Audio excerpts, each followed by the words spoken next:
If you're considering wearing a concealed weapon, there are a few things you may want to consider before you start carrying your firearm in a hidden fashion. In fact, there may be a few things you may not have thought of if you are already carrying, and hopefully some of those things may be addressed for you here today. So without wasting too much time, let's go ahead and get started in somewhat of an order. Number 1.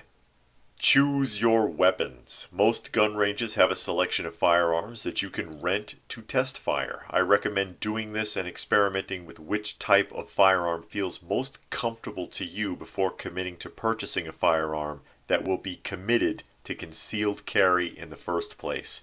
And believe it or not, a small pistol may not be right for you despite how much easier it may be to conceal. So start with the basics by choosing the right carry weapon for you. Number 2, choose your holster. This one is trickier than it sounds, and you may end up buying a few different kinds of carrying systems before you hit on the one that is the most comfortable for you to wear and conceals the best based on your body type. You can't rely on what someone else likes because everyone is going to be different in this regard.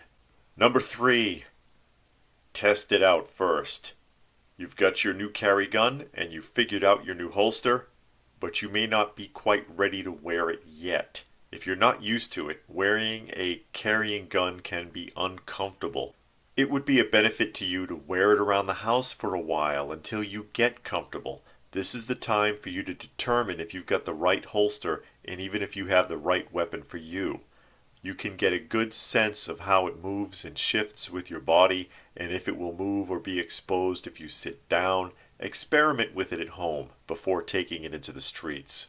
Number 4, hands off. The whole point of the weapon being concealed is that no one is supposed to know it's there. If you keep touching it all the time, you'll draw unwanted attention to yourself. I know that sometimes it may feel like your firearm has shifted.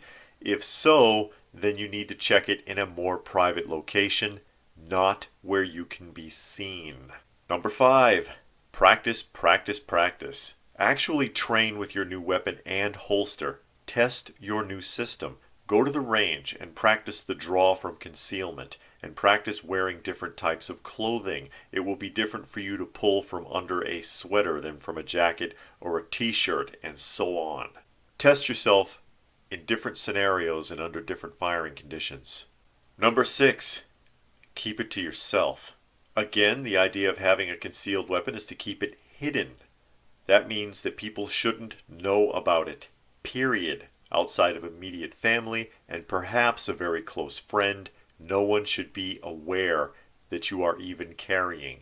In fact, family and friends don't even necessarily need to know exactly where the firearm is concealed on your body.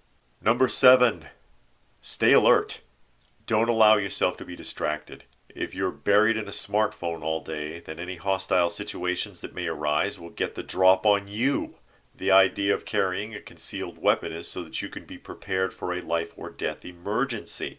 You don't have to be on high alert all the time. That would only draw attention. But do be aware of your surroundings.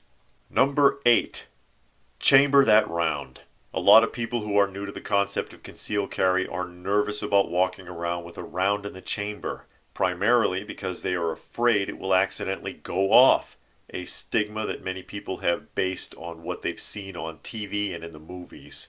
However, anyone familiar with modern firearms can tell you that it is highly unlikely that there would be an accidental discharge. Number 9, be willing. If you find yourself in a life or death situation, then you have to have the right mindset to be willing to take action. It does you no good to be armed and freeze up during a situation that presents imminent danger of serious injury or death, either to yourself or someone you would try to protect. The gun isn't going to act for you. You have to be willing to take action. Get that part of it in your mind before you even start carrying.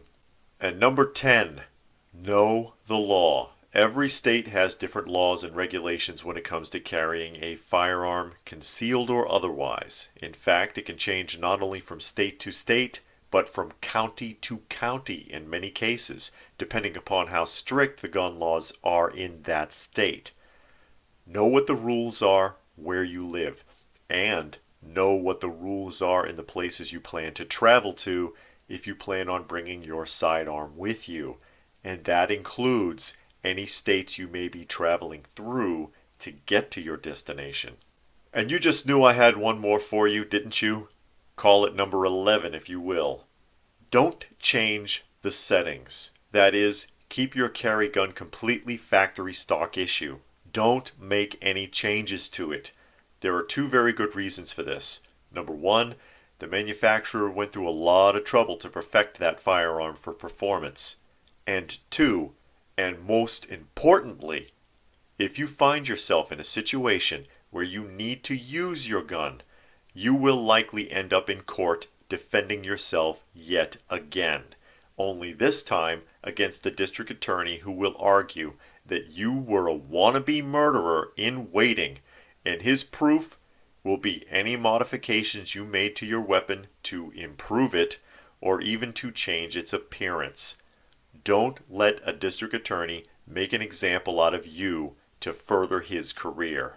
So I hope you found these tips helpful. If you have anything you would like to add to the list, feel free to post it in the comments section down below. It may be helpful to some of the other viewers. It may be helpful to me. You never know.